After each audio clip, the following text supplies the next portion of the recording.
El homenaje siempre a las mujeres, a nuestras madres, a las mujeres de Ayacucho y al mundo.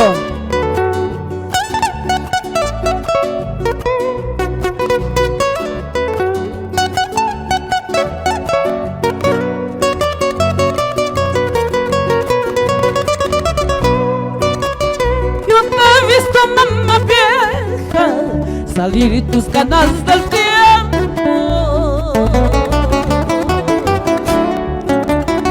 En el balcón de una esquina, ay mamá vieja, pasar los días moliendo para tus guaguas que nacieron sin infancia.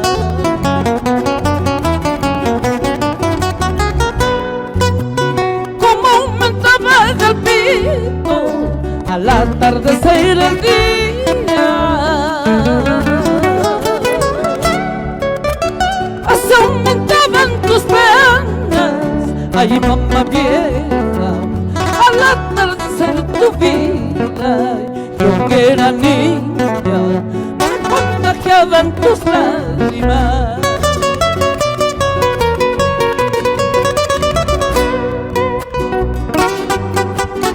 Si la mujer es la mitad que sostiene al cielo, la madre es la fuente de vida, madre campesina, madre obrera.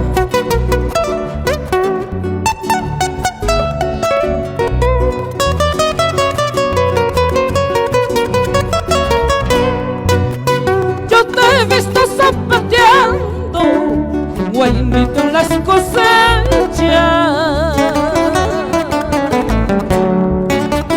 con la fuerza que sacaba, ay mamá vieja, de tus penas y tu historia. Yo que era niña, me contagiaba tus lágrimas.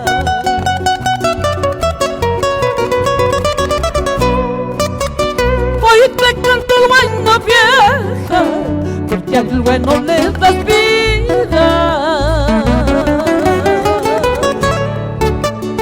Ayer cantó Micaela, yo la peruana, siempre te cantaré el guayno, junto a tus ríos, barrancos y Baja Brava.